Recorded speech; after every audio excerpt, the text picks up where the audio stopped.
नमस्कार दोस्तों, मेरा नाम डॉक्टर भूपेंद्र है। मैं department of geriatric mental health चिकित्सा विश्वविद्यालय में एसोसिएट प्रोफेसर हूँ। आप सभी हमको बताइए, ऐसा कौन सा शख्स इस दुनिया में है जो हमेशा खुश नहीं रहना चाहता? आप भी चाहते हैं ना कि हमेशा हम खुश रहें, सिर्फ दिखावटी नहीं, आंतरिक तौर पर भी हम हमेशा खुश रहें। तो हम आज के बात की शुरुआत एक छोटी सी स्टोरी के साथ करते हैं। शायद आपने सुनी होगी, और सुनी होगी तो आपका रिवीजन हो जाएगा, और नहीं सुनी होगी तो आपके काम की स्टोरी है। एक बार एक राहगीर था। वो ऐसे ही पहाड़ों के रास्ते से गुजर रहा था। तो जब वो पहाड़ों के ऊपर चढ़ते हुए आगे बढ़ा तो उसने देखा कि कुछ मजदूर रास्ते में पत्थर कूट रहे हैं। 3 ग्रुप था। तो उसके मन में आया कि मैं इनसे मिलूं, इनसे पूछूं कि ये क्या कर रहे हैं। तो पहले ग्रुप वाले के पास जाता है, देखता है वो थोड़ा सा परेशान होते हैं, दुखी होते हैं। पूछता है कि आप क्या कर रहे हैं। तो वो कहते हैं कि अपनी किस्मत पे रो रहे हैं। तो जो उसको जवाब मिला, और जवाब सुन कर के वो आगे बढ़ा। जब दूसरे ग्रुप के पास पहुंचा, दूसरे ग्रुप वालों से उसने यही सवाल पूछा कि आप क्या कर रहे हैं। तो उसने कहा कि आप अंधे हैं, आपको दिखाई नहीं पड़ रहा है कि हम पत्थर कूट रहे हैं। तो उसने कहा सही बात है, दिख रहा है पत्थर कूट रहे हैं, तब भी हम क्यों पूछ रहे हैं उनसे। तो वो आगे बढ़ता है। आगे बढ़ता है तो तीसरे ग्रुप को देखता है। जब वो तीसरे ग्रुप को देखता है तो वो ग्रुप उन दोनों ग्रुप से बिल्कुल अलग दिख रहा था। उनमें जो भी लोग काम कर रहे थे वो बहुत आनंदित लग रहे थे, बहुत खुश लग रहे थे, बहुत प्रफुल्लित लग रहे थे। लग रहा था कि शायद इनको कुछ मिल गया है, खजाना मिल गया है, जो ये वो याद करके बहुत खुश हैं। तो उससे रहा नहीं गया। ये मुसाफिर उनके पास जा कर के यही सवाल पूछता है कि आप क्या कर रहे हैं। तो जो जितने भी सदस्य थे बहुत आनंदित होकर एक हर्ष उल्लास भरे भाव से उसको बताते हैं कि महानुभाव, आपको नहीं मालूम, आप जिस रास्ते पर जा रहे हैं उस रास्ते पर आगे एक बहुत सुंदर भव्य मंदिर का निर्माण हो रहा है। और हम ये सोच सोच करके बहुत खुश हैं कि जिस पत्थर को हम कूट रहे हैं, जिस पत्थर को हम अपने इन हाथों से बना रहे हैं, वो पत्थर उस मंदिर में लगेंगे। और वो मंदिर जब सबके लिए खुलेगा, श्रद्धालुओं के लिए खुलेगा, तो कितने सारे लोग वहाँ आएंगे, कितने लोगों की मनोकामनाएं पूर्ण होंगी, कितने लोगों की ज़िंदगी बदलेगी, कितने लोगों के जीवन में खुशियाँ होंगी, कितने लोगों को रोज़गार मिलेगा उस रास्ते में। ये सोच सोच करके मैं बहुत खुश और आनंदित हूँ। तो देखा साथियों, परिस्थिति एक ही थी, लेकिन तीनों ग्रुप का उस परिस्थिति को देखने का नज़रिया अलग अलग होने के कारण, जहाँ तक मैं समझता हूँ, इन तीनों ग्रुप को सैलरी बराबर मिलती होगी। हर एक मज़दूर को जो भी वहाँ काम कर रहा होगा, रोज़ की सैलरी उनको सिमिलर मिलती होगी।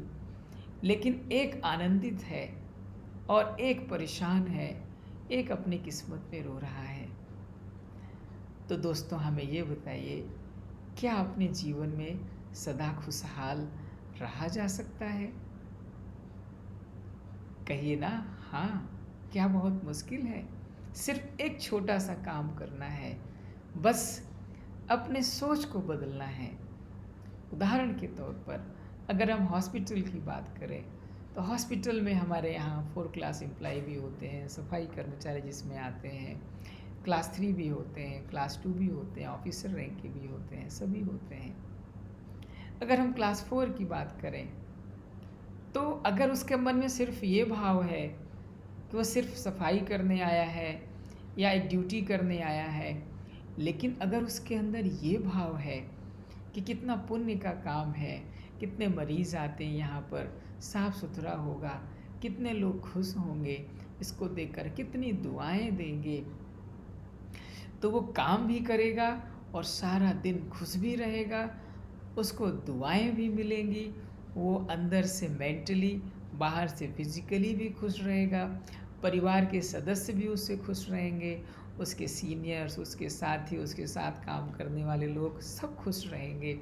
और सैलरी उसको जितना मिलती है उतना ही मिलेगी, ना कम मिलेगी ना ज़्यादा मिलेगी, लेकिन इस सैलरी के साथ साथ उसका जीवन खुशियों से भर जाएगा, संपन्न हो जाएगा, प्रफुल्लित हो जाएगा।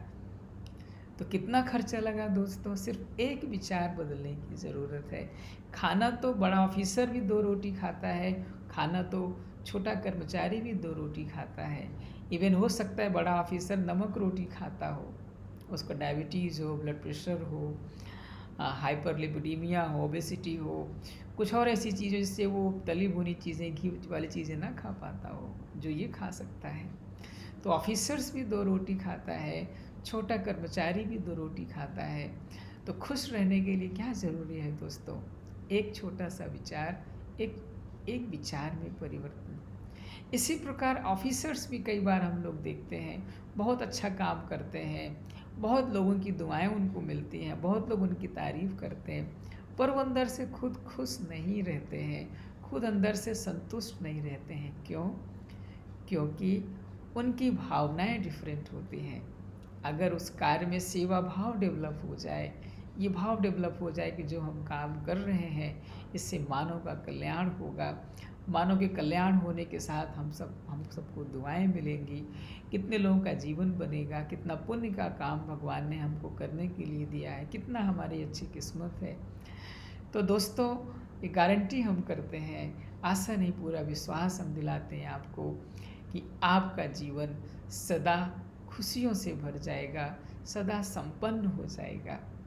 कई बार हम हाउसवाइफ्स को देखते हैं, वो परेशान होती हैं, अशांत होती हैं।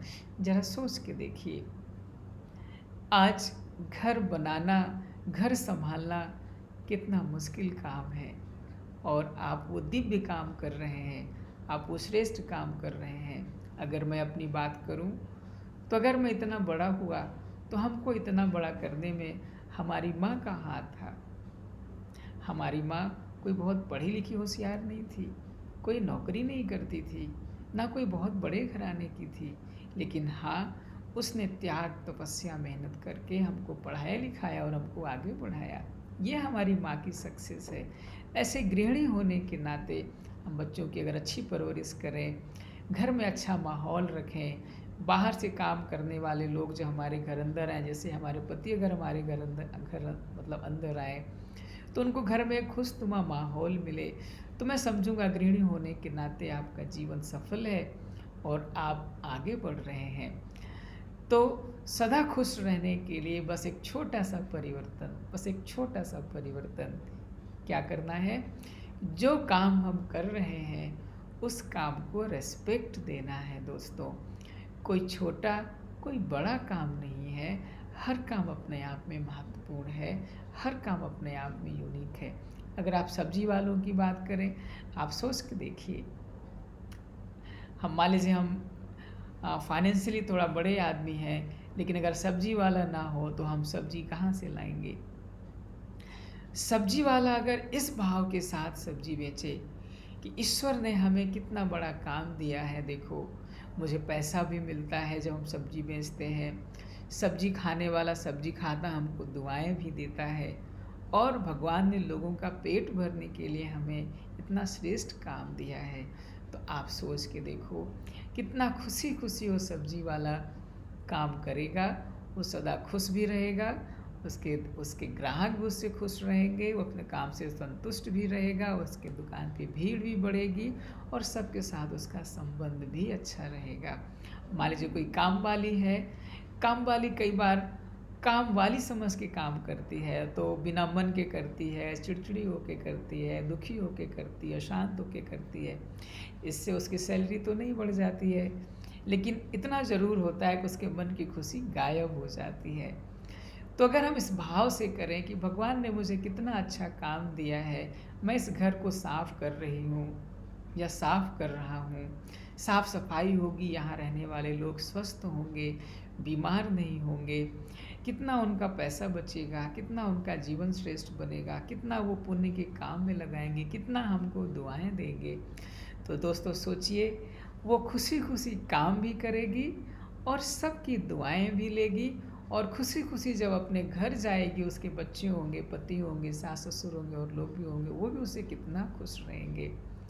तो दोस्तों आप हमें बताओ, क्या हमेशा खुश रहना कठिन है? नहीं ना। सबसे सरल है हमेशा खुश रहना। तो मुझे आशा नहीं, पूरा विश्वास है, हमेशा खुश रहने के लिए सिर्फ आप एक छोटी सी बात ध्यान में रखेंगे, सिर्फ एक छोटी सी बात। वो क्या? भगवान ने हमें उस काम के लिए चुना है और उस काम का प्रयोग हम मानव के कल्याण के लिए कर रहे हैं, चाहे जिस रूप में हम कर रहे हों। सैलरी अपनी जगह है, पर काम हम किस लिए कर रहे हैं? काम हम मानव के कल्याण के लिए कर रहे हैं।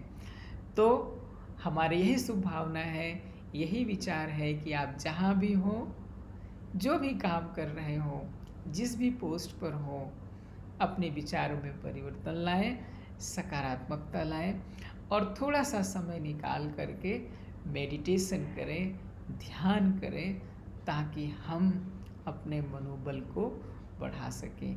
तो हम थोड़ा सा 2 से 5 मिनट आपको मेडिटेशन भी कराएंगे। तो करेंगे ना आप सभी मेरे साथ? तो आप सभी अलर्ट होके बैठ जाएं। धीरे धीरे और गहरी सांस लें।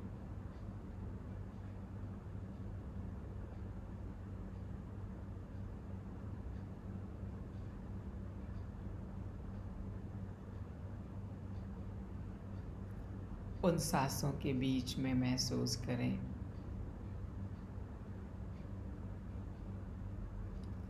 मैं इस शरीर को चलाने वाली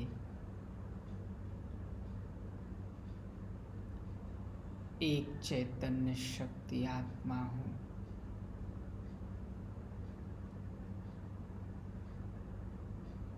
जिसको प्राण कहते हैं।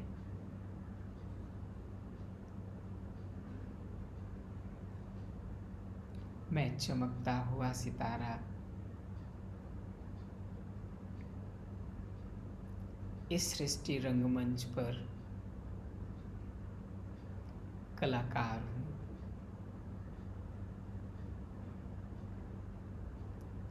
हर मनुष्य इस रंगमंच पर कलाकार है। हर कोई अपना अपना रोल प्ले कर रहा है।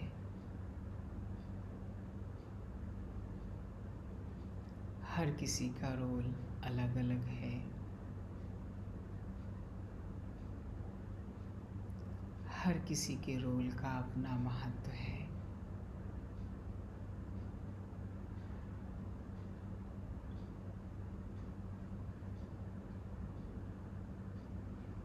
मुझे भी भगवान ने विशेष रोल प्ले करने के लिए इस धरती पर भेजा है। मैं आत्मा यूनिक हूँ। मेरा किसी से कोई तुलना नहीं है। हर कोई यूनिक है और इस बेहद के नाटक में, इस रंगमंच पर जो हमें रोल मिला है, मुझे उसको अच्छे भाव, श्रेष्ठ भाव से प्ले करना है।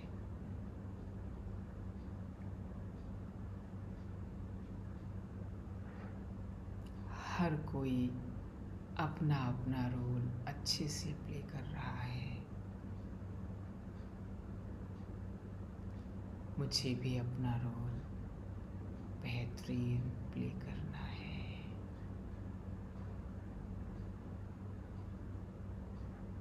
जो भी रोल हमको प्ले करने के लिए मिला है,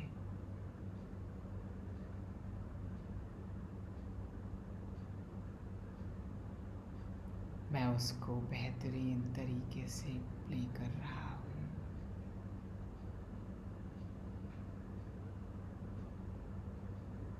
मेरे इस रोल का डायरेक्टर स्वयं भगवान है